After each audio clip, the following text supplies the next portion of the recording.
Oi, hoje é a resenha do conto A Vila Brinquedo, escrito por Ruth Rendell, aqui da sua coletânea Uma Agulha para o Diabo e Outras Histórias, no nosso projeto Contos do Meio-Dia. Senhoras idosas no papel de detetives não são nenhuma novidade na literatura de ficção. Julian podia lembrar-se de duas ou três criações de autores célebres e, sem dúvida, havia outras. Aparentemente, a rotina pacata da vida de uma mulher de idade, seu gosto pela bisbilhotice por tricô e sua curiosidade, nascida do tédio, fornecem as condições apropriadas para o exame dos motivos e a avaliação das pistas. Quer dizer, na ficção, às vezes a senhora Julian ficava pensando se isso também seria verdade na realidade. Assim começa A Vila Brinquedo, escrito por Ruth Rendell, que conta a história, obviamente, desta senhora ali na casa dos seus 80 e poucos anos, chamada Julian. E sim, ela meio que, digamos, sonha no futuro ser o tipo de detetive que ela costuma ler em algumas obras.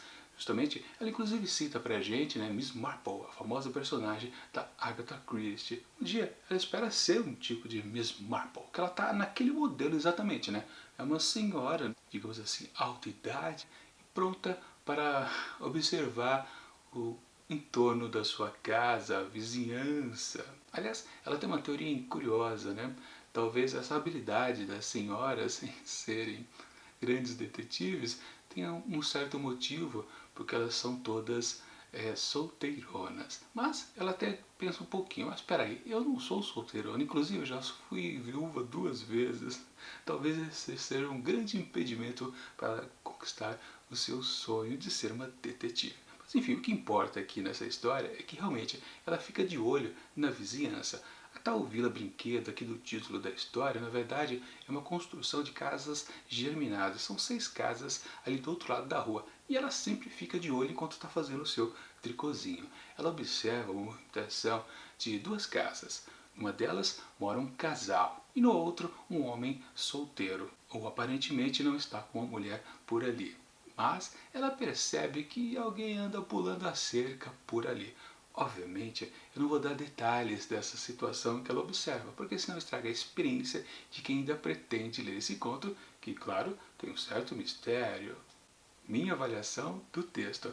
Logo de cara, deixa eu dar um aviso para vocês, né? Esse aqui é o penúltimo conto aqui da coletânea Uma Agulha para o Diabo e Outras Histórias. E eu posso dizer que há uma certa tendência aqui ao final das histórias dessa coletânea, que são justamente descer um pouco a ladeira na qualidade. Vocês lembram, né? Semana passada eu reclamei um pouco daquela história, que aliás tinha também uma detetive amadora. No caso lá, ela já estava completamente pronta, digamos assim, pelo menos no seu entender, né? Mais do que essa senhora Julian aqui, assim conduzir uma investigação. Mas de qualquer forma, temos até um esquema diferenciado do que a gente já encontrava anteriormente. Sim, pessoas que não têm a habilidade de investigar, mas se metem a isso.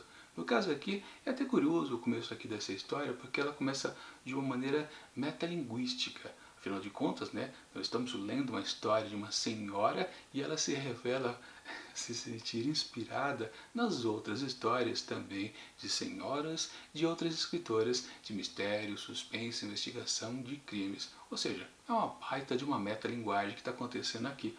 Porém, essa abertura do texto aqui é meio que esquecida completamente ao longo dos parágrafos e tantas páginas. Um texto um pouco longo, mas que realmente perde esse mote inicial. Depois, lá perto do final, se lembra um pouquinho. E claro, no desfecho da história tem tudo a ver uma coisa com a outra. E se não bastasse isso, também há outras coisas que meio que vão se perdendo pelo caminho. Por exemplo, o título aqui da história, A Vila Brinquedo. É algo curioso como é apresentado justamente essas casas geminadas ali na frente da protagonista da vez. Aquele terreno antigamente era de uma mansão única.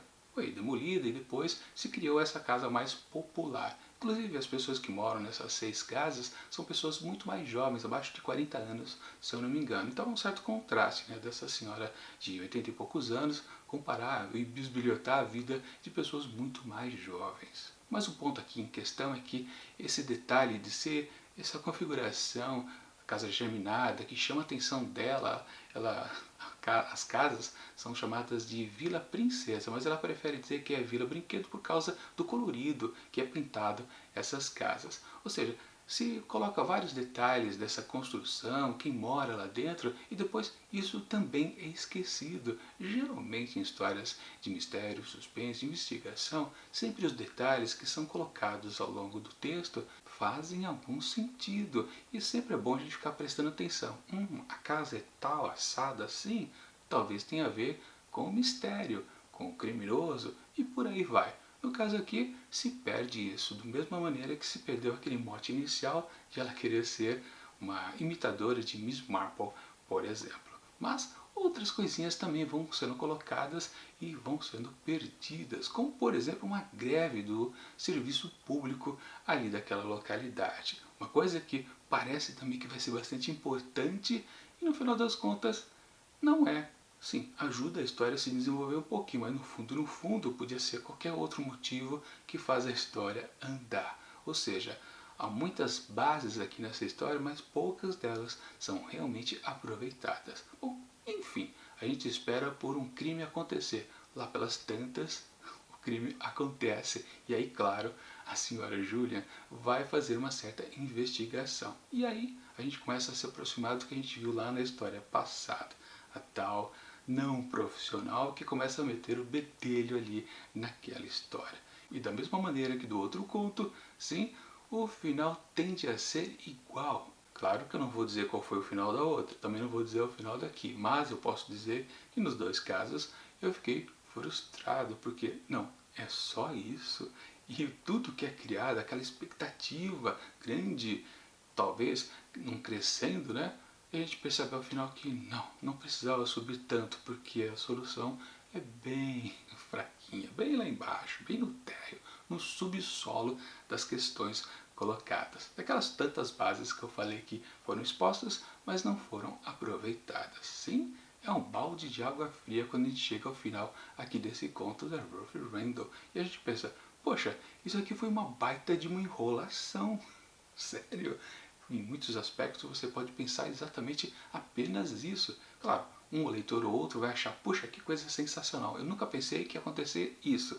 Tá, realmente a gente podia até dizer isso do conto passado, mas desse aqui, a sensação de golpe, de termos passados para trás, fica mais evidente, porque realmente a solução ali do crime é uma coisa completamente tirada do nada. Não tem nada a ver praticamente das coisas que foram expostas ao longo da história inteira.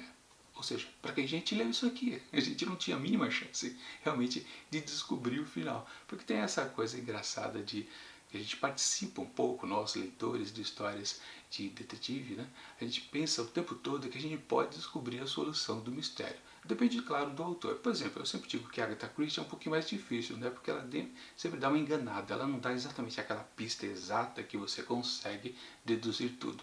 Claro, outros autores fazem a mesma coisa, mas no fundo, a gente, como leitor, sempre está apostando em quem é o criminoso da vez. Claro que também lembrando no estilo narrativo aqui da Ruth Rendell, é muito mais fácil descobrir, porque geralmente tende a uma ou duas pessoas. No caso aqui, também essa história. Obviamente o crime acontece lá com as pessoas, os personagens que estão lá do outro lado da rua, na tal Vila Brinquedo. Mas no fundo, é uma coisa decepcionante. Enfim, apenas lendo realmente esse texto vocês conseguem compreender a minha sensação de ter sido passado para trás. Portanto, para a Vila Brinquedo de Ruth Rendell, eu atribuo apenas 2,5 asteriscos, a nota mais baixa aqui entre as histórias dessa coletânea. Fazer o quê? É uma história muito fraca mesmo. Bom, e como eu comentei, esse é o penúltimo conto, então semana que vem veremos o derradeiro e esperemos que sim, seja algo que acerte na mosca, seja algo mais definitivo. Aliás, eu dei uma olhadinha aqui e já descobri que a história é super curta, bem ao contrário das histórias anteriores que tendiam a ser longas. Mas vamos ver então se, dentro do estilo narrativo da Ruth Rendell, ela consegue se sair bem numa história bem rápida, dinâmica, provavelmente. Né? Vamos então conferir na semana que vem, na sexta-feira, a última história aqui de Uma Agulha para o Diabo e outras histórias. Mas, enquanto o próximo vídeo não chega, eu deixo aqui do lado dicas de outras resenhas que já aconteceram aqui nesse ano de 2019 dentro do projeto Contos do Meio-Dia. E